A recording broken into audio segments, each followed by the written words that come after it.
My name's Katie Wilson. I'm a director of Blue Spire, so I'm a general practitioner. I look after limited companies and individuals, some of you that are in the room today. Okay, so why do we think it's important that you're prepared? Well, as I've already mentioned, there's some big changes on the horizon. So at the moment, I'm sure you'll all be familiar with the self-assessment routine, and I'm not saying this applies to everyone in this room, but I'm sure for some of you it is very much an annual event. There's lots of annual scrabbling around for bank statements and you're nodding mark and invoices and putting them together, maybe on a spreadsheet, maybe in a plastic bag and handing them over to your accountant. Well, I'm afraid those methods are no longer allowed and it's going to be a lot more in terms of those compliance requirements. Also, the way that you keep your records is changing. So not only are there more touch points with HMRC, but also you need to keep the records in a completely different format. So the plastic bag, again, and the Excel spreadsheet are no longer allowed. So that's another big change. It might not feel like an opportunity for some of you, but we do very much see it as an opportunity, really, to get rid of that annual rush and stress, feel a bit more on top of your finances, allow you to plan, knowing how much tax you've got to pay, and also, just have a bit more oversight and insights into what's happening in your business. So it's not all bad. In terms of what we're going to cover today, I'm going to talk to you about what Making Tax Digital for income tax actually is and what it means for you in your business and actually why they're doing it in the first place.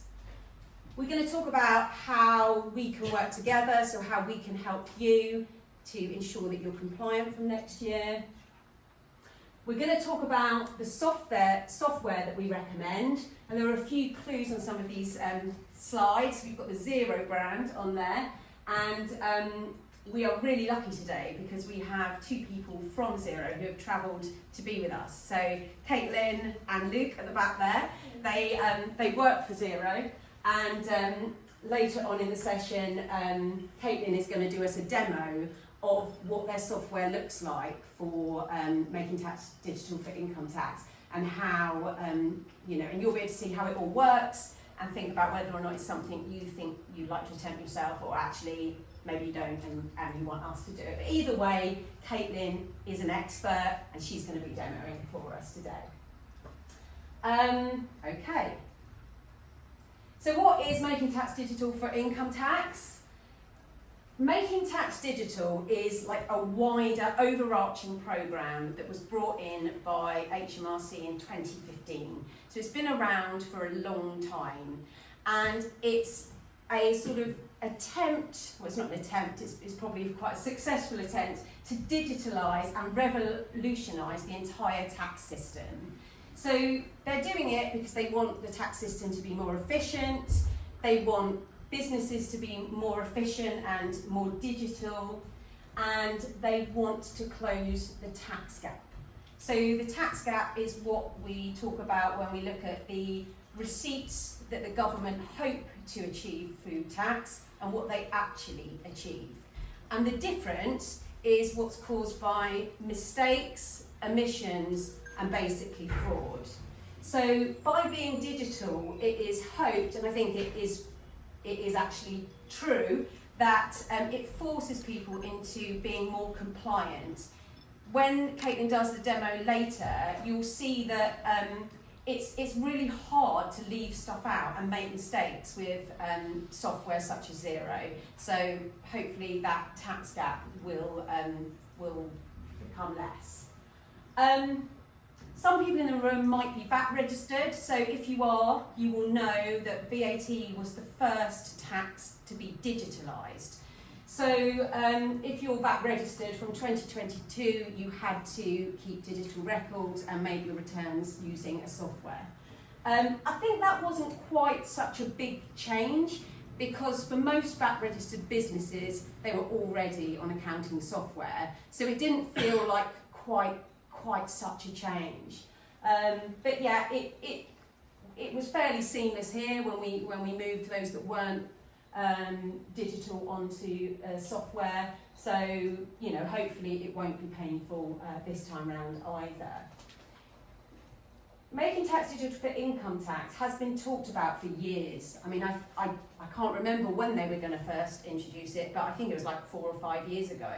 But loads happened since then. We had COVID, there were lots of other political things going on, and it kept getting pushed back year and year after year.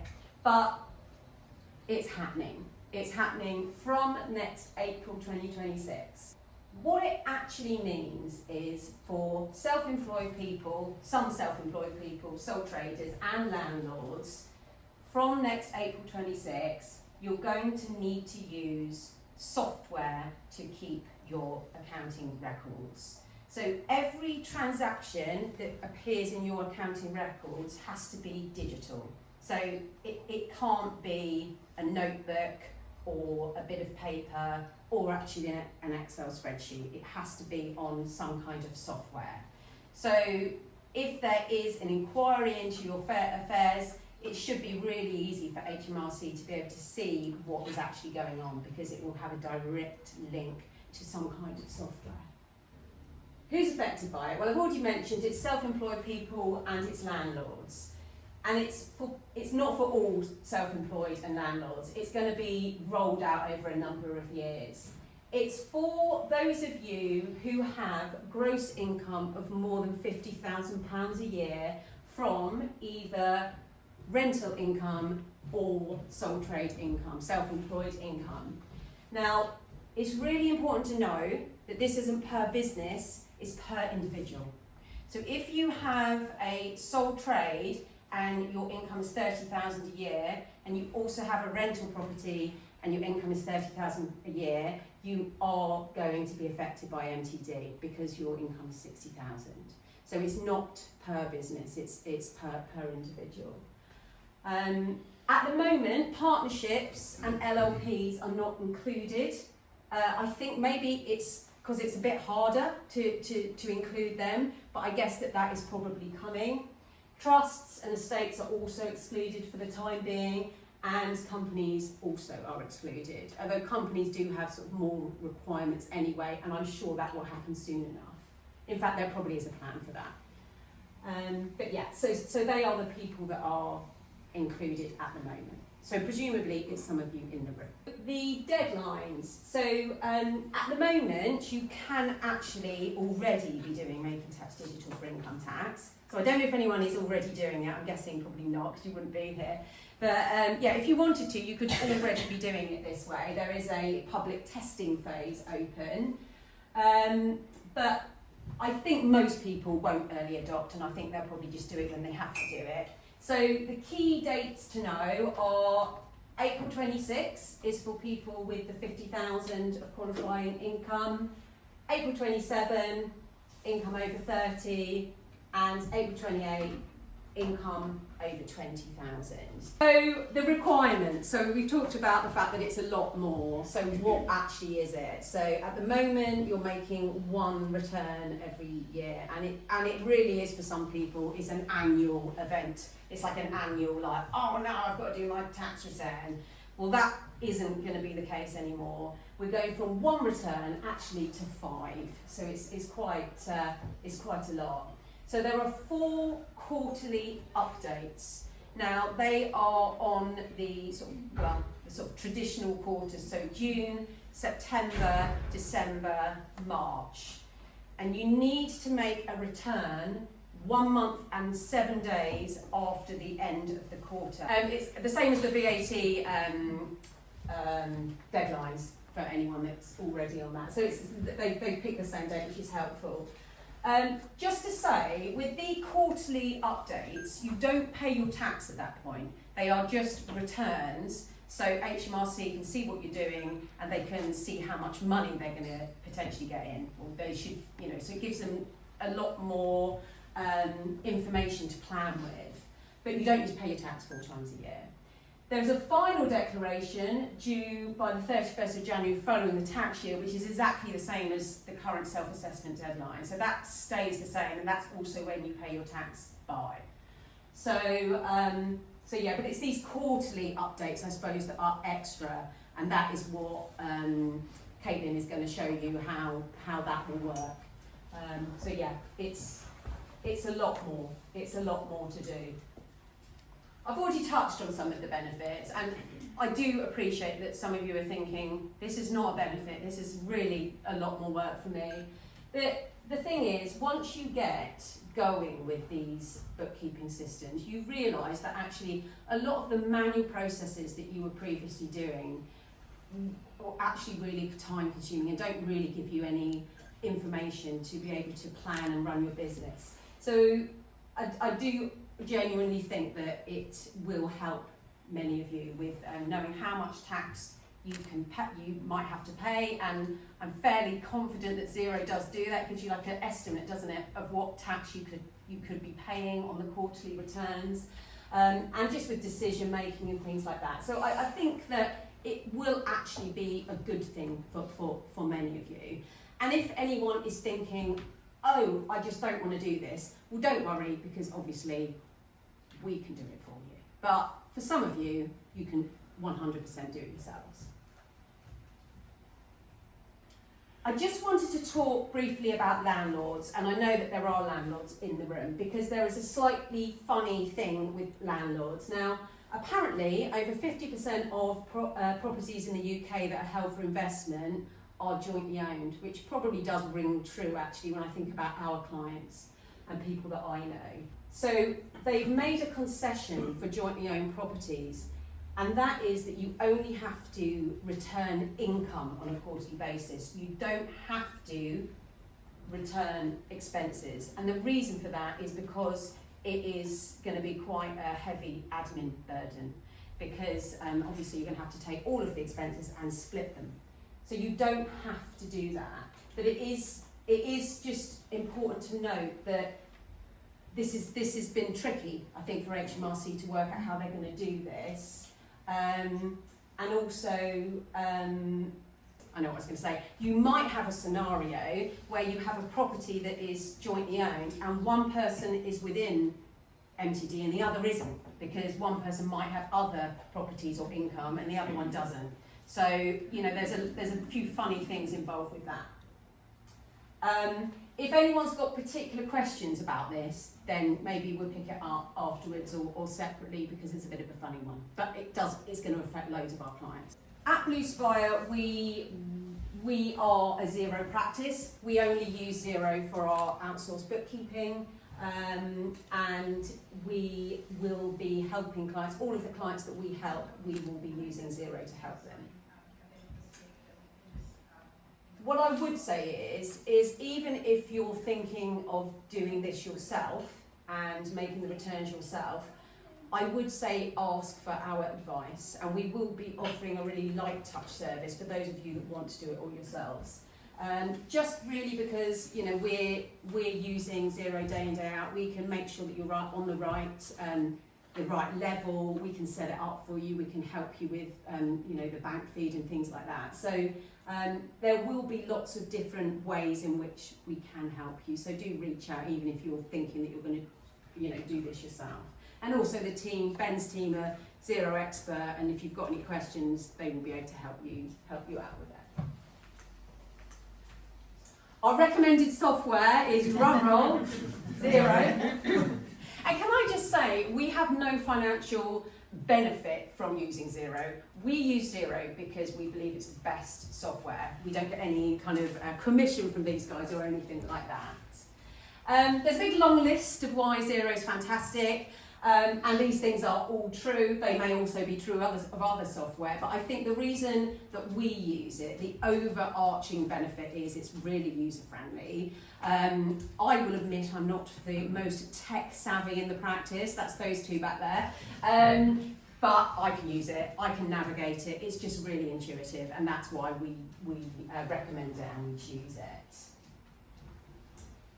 So I've talked about those of you that want to do this yourselves, and that's completely fine, and we will help you to set up. But the service that we're offering for those that actually don't want to do it and they don't want to have the responsibility for it is still a collaborative approach because we do need you to do stuff. We can't do everything for you. But the things that we would ask you to do is to connect your bank. So with Xero, it's got a live bank feed, so it pulls all of the transactions from your bank statement into the software. So we do need you to do that. We can't do that for you because it involves you going onto your internet banking and things. We'd ask you to send us bills and receipts, and we use software for that. And we also ask you to invoice via the software. So Xero invoicing is really easy to use. So if you are, say you're a landlord and you're sending a monthly invoice, you can set that up to just send every month. You don't have to go in and do it every month. So, you know, that's actually really nice to use. You may find that you actually save some time with that. The things that we would do for you is we'd obviously check everything. We would do the routine bookkeeping, so the reconciliation, and we would make the NTD filings on your behalf. So that's how it would work. And then of course the final declaration, which is, you know, sort of replacing the self-assessment, we would absolutely still do for you. These are the different plans that Xero offer. A lot of our bookkeeping clients are mainly on that middle one, Grow. However, for Making Tax Digital filings, a lot of you could just use the simple one. Not all of you, but a lot of you could use the simple one. You're probably wondering, well, how much is that going to cost me? Well, it's £7 a month, that's excluding VAT, so it's actually more like, what, it's £8.40 a month. So, because I doubt some of you won't be VAT registered. And what it includes is I've talked about the bank feed, so it allows you to put in all of your banking transactions, it allows you to invoice, I think it's up to 10 invoices a month, obviously all the reconciliation and all the business insights as well, so there's some quite nice reporting that you can pull off there, and you can see how you're doing, how your tax bill's building up and stuff like that. So there's definitely some information on there that you might like to access that you currently wouldn't have. So next steps, I'm going to hand over to Caitlin, who's going to do a demo of the actual software. Now, even if you're not interested in doing any of this yourself, I would definitely urge you to listen and look, which I'm sure you will anyway, because it's really good to just understand how it all works and what is required. And then after this session, we're going to be talking to you individually about how you're going to deal with this upcoming requirement. We will talk you through what Xero plan you need, we'll onboard you, we'll set up Xero for you, provide you training if you need training, and basically get you ready for next April, which is what it's all about. But what I would say is whatever happens, do not worry about this. This is a massive change, but you're here and you are preparing yourself, and you've also got us on your team, so you really don't need to worry. Introduce myself really quickly. I was also an accountant a couple of years ago. I was in an accounting practice, not dissimilar to this one, for about 10 years, so I do have that accounting background, so we'll be using that today to walk through Xero with you. But I think really what we do, I guess, want to stress is that we want to try and make this as easy as possible for you.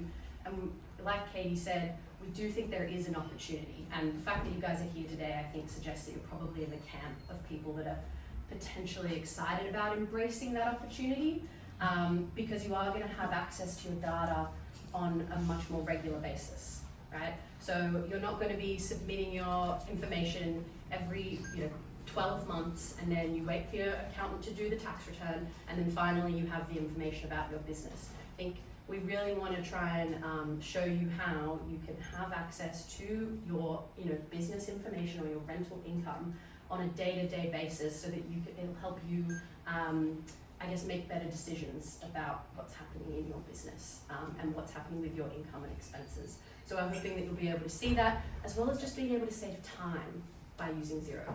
Like I know a lot of people use, how many in this room use Word to create their invoices? Yep, got a couple. Great. I genuinely think we're going to save you so much time using the invoicing function in Xero. I'm very passionate about getting people off of Word. We can save you a lot of time chasing clients and customers as well. So let's jump in.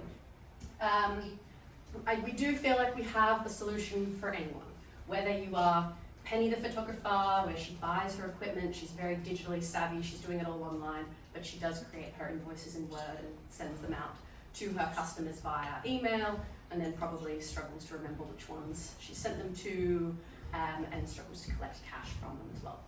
We then have Paul the plumber. He's always on the road. He's got receipts coming out of, well, I won't say that, but they're always thrown around in his trunk, and he gives them to his accountant at the end of the year in a plastic bag, and probably loses a lot of them. So he's probably losing a lot of expenses that he can't claim later on. And he also sends his invoices late and has to chase his clients for those payments. And we've also got Lucy the landlord. She's got multiple properties, and she needs to try and keep track of all the expenses that she's incurred as well as all the income. We want to be able to do that all in one place. Now, one comment I will revise what Katie said around some of the, in terms of if you've got multiple businesses, or you've got multiple properties, or you've got a combination of both, you are going to be able to deal with a lot of that in one Xero subscription. You won't need to have a different subscription for each of those. You'll be able to manage it all in one place. And if you do have that scenario with joint landlords or joint property owners, again, you'll be able to do that in one Xero subscription, so you're not having to reconcile the information for different landlords in different places, even though it's all the same income and expenses. So we are going to be able to try and streamline that and make it as simple as possible, so you've got everything in one spot. But we can go into more detail later. So, like Katie said, there are 5 simple steps. Those first 3, connecting the bank, capturing receipts, and sending the invoices, that's what Blue Spire is asking you guys to do. Regardless of which option you choose, you are going to need to do those 3 things, and we're going to touch on some of the different options and the way that you can do that in Xero, because there are lots of different options, so you can choose the one that suits you. Then, if you are wanting to do it yourself, if you want to do the whole process, start to finish, we will touch on how you can do that routine bookkeeping yourself, as well as file the quarterly MTD update. So we'll also touch on both of those. You can obviously zone out if you want Blue Spire to do those steps, but we will go through all of those things today. So that is one of the recommendations we have, is potentially, whether it's a separate business bank account or whether it's just a separate personal bank account, that you open to separate out those income streams so that you're not having to wade through all of your personal expenses at Sainsbury's and Tesco. Okay. So there is potential, and this is why I think it's good that you're in this room and you're starting to get ready early, because whether it is an admin piece of creating a different bank account, there's a few we can obviously recommend, and you can obviously talk to Blue Spire about, but that might be an administrative task that's worth completing. Cool. So, first step, connect the bank feed. I'm not actually going to go into this in much detail because it does look different for every bank account. So I could show you the steps, but it is going to differ depending on who you bank with. But it is very easy. Like Ken mentioned earlier, it's just about logging in to your internet banking and authorizing the connection. Some banks may have slightly different processes, but you'll be able to work through with Blue Spire on how to do that. It's genuinely so easy, we could do it after today's session if you wanted. So to then touch on the second piece around capturing receipts. So the idea is that you can capture those receipts anytime, anywhere. And like I said, there's multiple different ways that we can do this. We do have a lot of import functions. So if there is scenarios where you are offline, you don't have access to internet for a long period of time, you can potentially keep track of that in an Excel file that we can templatize, that's then easy to import into Xero and then match up to your bank statement or vice versa. So there's always other options, but yes, Blue Spire can help you figure out what's the right option for you. So if we touch on a couple ones, one is the fact that we have a Xero app. So you can jump onto the app and you can simply upload, take pictures to the files function within Xero. This is a really great way of being able to capture your receipts on the go, keeping them all in one place, and also just a really easy way to share documents with your accountant. So you can easily upload them to the files, whether it's receipts, whether it's, I don't know, whatever you want to send to your accountant, whether it's Excel spreadsheets, you can upload them to the files section of Xero, so it's a really secure and easy way to transfer information. That's one option for you. The other option is email to bills. So you can, if I know I receive a lot of my bills these days via email. So rather than printing it off, we have a set email address, like linked to each of your individual Xero files, that you can simply forward that bill directly to Xero, and it will draft the bill for you. You can even email documents into your file section, again, so it sits all in that one place, if that's how you want to communicate with your accountant, or a way to connect, keep all of your documents in one place. And if you need something a bit more sophisticated, pretty sure Blue Spire use Dext a lot. So HubDoc is similar to Dext, and we don't really mind which one you use. They both connect into Xero, and is just a way of capturing receipts, again, on the go, but it does a little bit more. It does sort of better data extraction. Dext does the same thing, extracts the data from those receipts, so you're not having to manually type in the date, the description, the account you want it to go to. It does a lot more automation. So if you do have a large number of receipts, if you're like Paul the plumber and he has a lot, I would recommend looking at something like HubDoc or Dext to streamline that and make that piece a little bit easier. But again, it also does keep an automatic record of all of your receipts so that they're all grouped in one place. So every time you submit a receipt by the same supplier, it's automatically going to group it up and file it in a single file for you. So that if you wanted to pull down, you can see there, all of my EE expenses, I can download all of those for the year in one go. So it's a good filing system as well. So again, like I said, there's lots of different ways, and I think it's probably about figuring out with Blue Spire what's the best method that works for you. So then sending invoices. I think this is where you're going to get a lot of benefits for you as sole traders or landlords to try and streamline what you're doing and get more efficiencies out of using software. So that's not just a compliance piece, it's not just being forced by HMRC, but you're actually getting a benefit out of it. So I can, again, you can do this on the mobile app, but what I'm going to do is show you on the web app because it's easier to see, and I can demo that from my computer.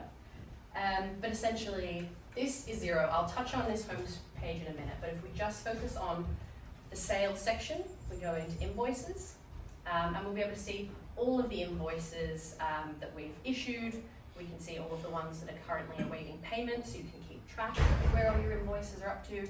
And like Kane mentioned earlier, you can actually create repeating invoices. So if you're a landlord and you want to create invoices that recur every month, or if you have a job that you charge the same amount for every week, and you want to make sure that you get paid in advance of that, which would be incredible, we can set up repeating invoices so your customers automatically get sent that invoice without you having to do anything.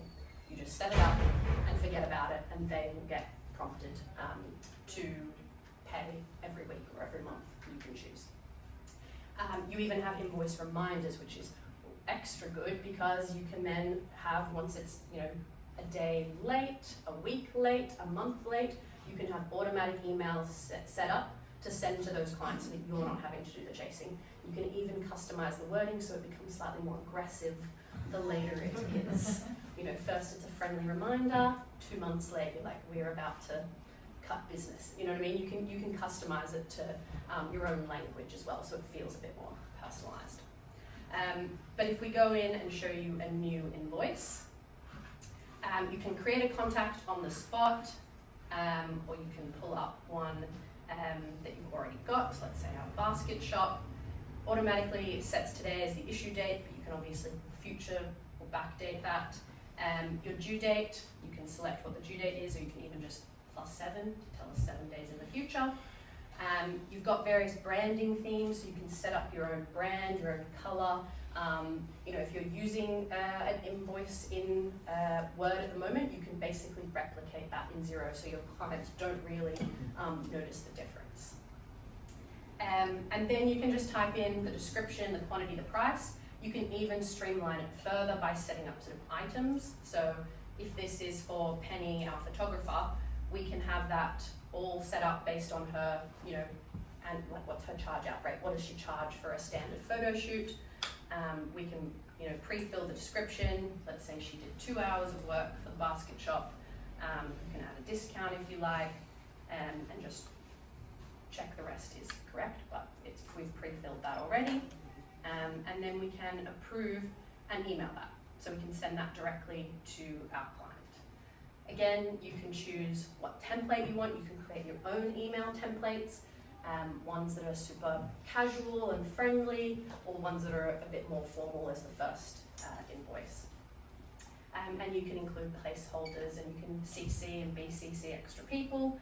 And you've got an example of what that's going to look like for your customer as well. So you can see what they're going to receive on their end. Again, your clients, if they're overdue and you've got those invoice reminders turned on, they're going to keep getting prompted to pay that invoice. And you do have the functionality to turn that off. If you've got a particularly sensitive client, you could turn off those invoice reminders as well. So there's a lot of customization and functionality that you have to make sure that the business is running the way you want it. Beautiful. That's kind of our basic level of invoices. I guess just on that theme of like being able to do, more and more with invoicing it, and this might not be the first step, but if this works for you, we have started building AI into our product. So something called Just Ask Jax. You can actually connect your Xero file to your WhatsApp.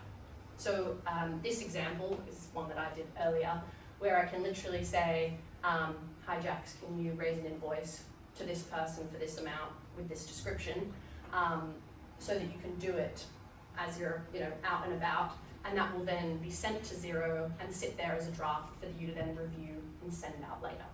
So it's just a way of keeping on top of your invoicing, and even just a reminder to make sure you go back each night and check your drafts and send those out later. And finally, we have tap to pay, because I think for a lot of small businesses, one of the biggest issues is getting paid on time, ensuring you've got good cash flows. So we do have the ability to send an invoice and literally use your phone, my phone, to collect the cash. You don't need a cash terminal or a card terminal. All you need is the client to tap their card or tap their phone on your phone. So it allows you to collect, get paid instantly and while you're out and about. So Paul the plumber can raise the invoice as soon as he's completed the job and get me to pay him straight away. So it kind of reduces, again, that friction and get the cash coming into the business sooner rather than later. So again, that's where I think by utilizing Xero, getting onto software, you're actually going to help improve your business as well. Lovely. So, any questions about invoicing before we look at the bookkeeping side? So essentially, the thing that I've always really loved about Xero before I started working here, was that it was designed for small businesses. It wasn't designed for accountants. It was designed for the everyday person who just wants to run their business. They don't understand debits and credits. They don't have an accounting background. So a lot of the language, and like Katie mentioned, one of the reasons they really like it is because it is user-friendly. I do think it's probably the most user-friendly product on the market, particularly for small businesses and people who don't have an accounting background. So what we'll show you is how easy it is if you do want to start doing it yourself. So again, you've got the option for Blue Spy to do all of this for you, but if you do want to do it, it is quite easy, and we'll have a look at what that looks like then. So if we go back, and I just want to start by touching on that home page. So we sort of mentioned those additional business insights that you're going to be able to get. But every time that you log into Xero, this is what you're going to be able to see. Now this page is customizable, so if you're a landlord and you don't send out invoices, I don't want to see this invoice widget, so we can delete that. But if I'm Paul the plumber and I really struggle to get my invoices paid, this is going to be a widget that I want front and center. So as soon as you jump in, you're going to be able to see that key information that's relevant to your business. You've also got these tasks. So it's telling me that I've got 25 items in my bank account that need to be reconciled. So that's pulled through from that bank feed that we've connected. I also have 6 overdue invoices and 9 overdue bills. So it's telling me what do I need to get paid and who do I need to chase. And you can jump directly into the invoices section to check those overdue invoices, or instead I'm going to jump into my business bank account to do the reconciliation, because this is where you'll spend a lot of your time. When you set up your invoices, you're sending those off, the main place you're going to spend time is in the business bank account and reconciling this. So essentially what you're looking at is a bank account where we've connected a bank feed. On the left-hand side, what you're seeing is all of the transactions that are being pulled directly from your bank account. So these are all the transaction, all the line items. Anything in green is telling you that we found a match. So maybe you've raised an invoice or you've processed a bill and it's already sitting in zero. So like your example, you've sent that invoice off, the publisher has paid you because the amounts match, the dates, etc. It's going to identify that as a match. And this is genuinely the best part, is going through and marking them as paid. That will then mark that invoice as paid. You don't need to go and do that a second time. That's already going to be matched up in the background, and it does all of the accounting journals that need to be done. Then if you do have any transactions that don't have a bill or an invoice, like this one, all you need to do is type in the name of the supplier. So the who is either your customer or your supplier. If they're already in our system, it'll pop up. If not, you'll just be able to create a new contact. The what is what account. Now this is where maybe you need a little bit of support from your accountants. But this is, where does it live? What is this? Is this, is this rental income? Is this a general expense? I think this is actually my advertising costs. So that's what account is it going to sit in zero. And then why, just provide a little bit of context. You don't actually have to fill in the why box, so if it's bank fees, you probably don't need to fill that in. But maybe I'd say this is my annual website cost. Just to provide a little bit of context, it'll help your accountants at the end of the year. I'm sure they very much appreciate a description. And then all you need to do is click OK. And you go through all of your transactions like that. Now, yes, that would take a bit of time if you don't have anything inputted already, but Xero does help because it remembers how you did things last time. So this one is pre-filled for me because I guess last month, it's a bank fee, so last month I probably filled this out, Bridgeway Bank, to the bank fees account with a description of bank fee. So it's going to suggest that we file it the exact same way. So I can review it, that looks correct, and click OK. So the more transactions and the more reconciliation you do in Xero, the smarter it becomes and the faster that this process gets. Again, a step above that, and I would suggest talking to your accountants about this, but this is an example of where we've used a bank rule. So Xero is going to predict based on what you've done last month, but maybe you want to say, everything that comes from 7-Eleven is sustenance, or maybe it's a personal drawings, like that's probably me, buying a chocolate from the petrol station. So you can set up those rules in advance so that again it gets applied automatically, and we have lots of different conditions, ways that you can customize that so that it's a bit more automated. And ideally, so that you go through this and you're just going, okay. Promise you, it's a really good feeling. So yeah, essentially you're going through there, and again, you can see this one, I've obviously coded this previously. This is me putting money into the bank, just a bank deposit. So this is maybe my owner funds, like I've introduced those into the business. So I can just click OK. And again, you go through and code all of those up. And that is the key parts of doing the reconciliation. That's pretty much all you need to do. Once you've done your invoicing and you've reconciled your bank account, you've done 95% of the work. Utilizing that dashboard, you can then see those key insights, and there are a large number of reports that you can pull out of Xero, whether it's pulling your P&L, your balance sheet, or seeing like your accounts receivable, all that sort of stuff. But again, you don't necessarily need to go into that level of detail. You can leave that to your accountants. So the final thing that you'll need to be able to do is do your MTD update, which you can do within Xero. So if I jump to here, again, where this is going to live is inside that zero subscription. You don't have to go anywhere else. You'll jump into the accounting tab and go to the MTD for income tax declaration. This is where you'll be able to see all of your different quarters. So in one place, you'll be able to see when each of your quarters are due. So we can see that the first one is due on the 7th of August, and you'll see which one is most urgent. So this is the one sitting in our to-do list because we're up to the first quarter. Then we can jump into that quarterly update, and you'll be able to see all of your income and expenses that are pulled through because you've done all of the reconciliation. This part is actually going to be the easiest part. You've done all of the hard work already. We're just pulling that information in. And then you'll be able to submit that to HMRC. You're able to see a breakdown, so you can jump into any of these and you can see what accounts and what figures are being pulled into here. So you can drill into any of these amounts if you want to see what transactions are actually being reported in the different sections of the tax return. And again, this is where, if this is too complicated, refer back to BlueSpire, but otherwise it's really not too challenging if you have an understanding of where everything should sit.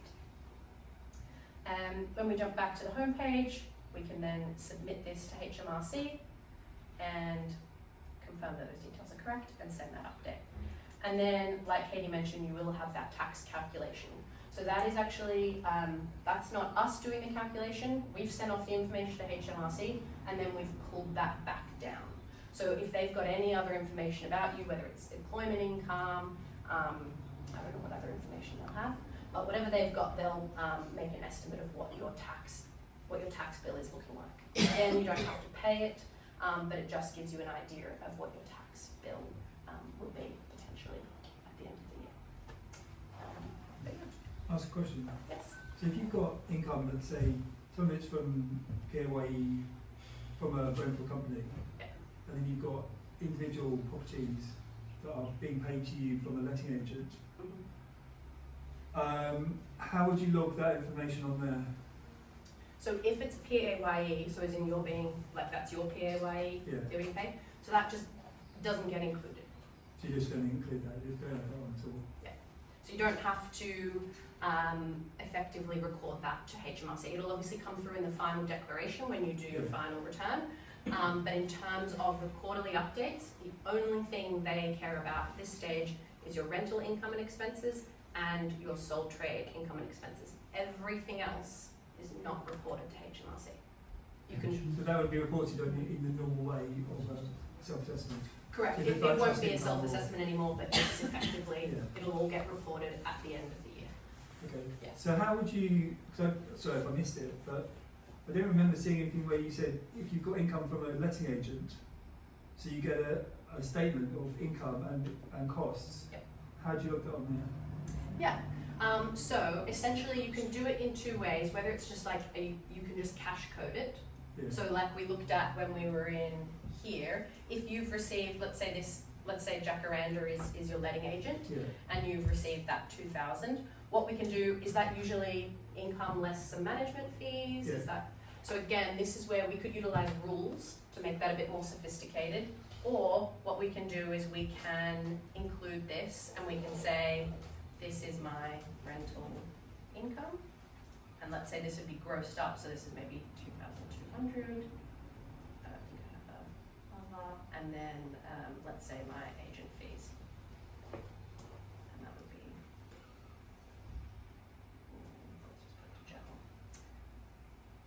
and that's how you would do that. But we can also set that up with a bank rule so that it does that and it knows where to put that. That's probably a benefit of having a bank rule set up so that it knows exactly what the split is between the income and the agent fees, and then you Okay. click.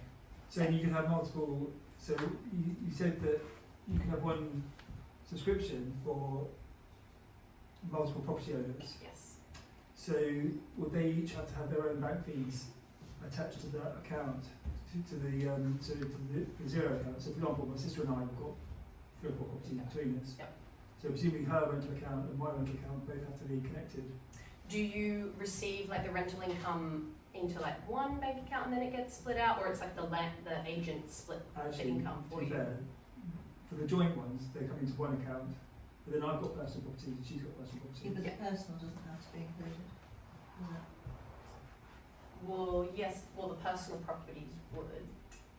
So essentially the way you would do it, and there's a couple of different options, and it depends, again, like you've got discretion in this scenario, but for the ones you own together, particularly because the income is coming into one central bank account, Yeah. I would recommend you would set up that bank account in Xero, and then what we use is tracking categories to identify the different properties. So if you own, let's say you own 2 properties with your sister. Yeah. So we have what we call tracking categories, which is sitting here, and this is just an example of one that we've got set up. But let's say you have 2 properties, one on the east side, one on the north side, so that's how you've split them, and you would identify the income that you receive from the east side, and you would assign the east side tracking category versus the income you receive from the north side, assign that, so that then we know what income and expenses relate to each property. And then when it comes to doing the filing, we'll have the functionality for you to be able to say the east side property is split 50-50, so apportion the income and expenses accordingly, whereas our north side property is 75-25, apportion those accordingly. Then you can choose whether you include your own personal ones in that same file or whether you put those in a separate one. That's kind of totally up to you how you want to manage that. You could put all of your properties in one file, or you could separate them a bit more, if that makes sense. Caitlin, can I ask a question? Because obviously I got that wrong in my presentation.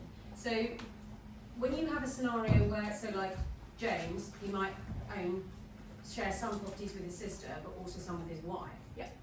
Can that all be done in one? It can, yes. If that's going to be quite well, exactly. So it's then it becomes more of a question of like more from a complexity and a simplicity and accounting perspective. Is it better to have separate subscriptions just for simplicity's sake, or is it easier to have them all in one? Right. That's probably like a nuance that it can be done in one subscription, but you may not choose to do it in one subscription. And if it is done in one subscription, are you saying that you can have like multiple filings for different individuals, so you can set up the individuals separately? Yes, Okay. correct. Because you'll be able to have like brother and sister filing from the same subscription, but their respective filings. Right. Makes sense. Yeah.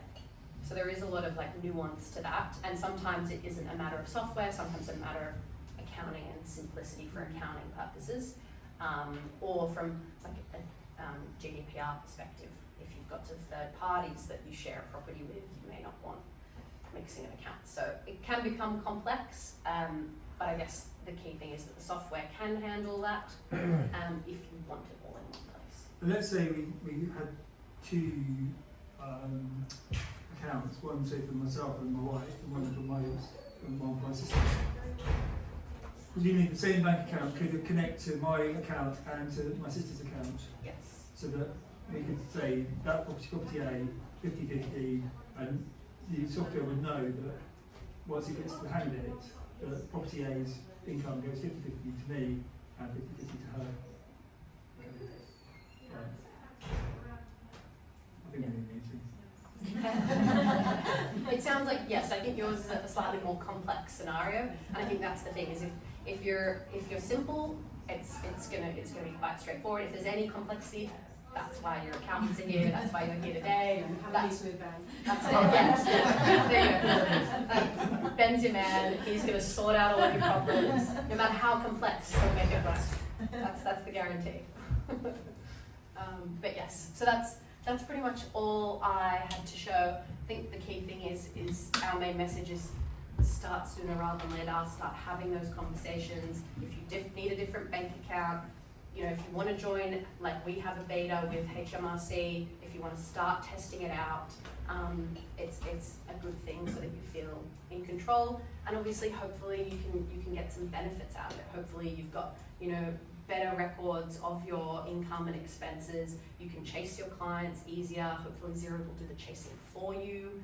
You can collect payments. There's a huge number of features within Xero. We've kind of really just touched the surface. So hopefully you're actually going to get able to get some benefits out of it not just a compliance piece. Hopefully it will be an opportunity. Thank you, Caitlin. Thanks Thank very you. much. Thank you. Thanks everyone for coming. If anyone wants to catch up with any of us, we'll be hanging around for the next few minutes, so do just grab us. But hopefully that was a helpful session. Thank you.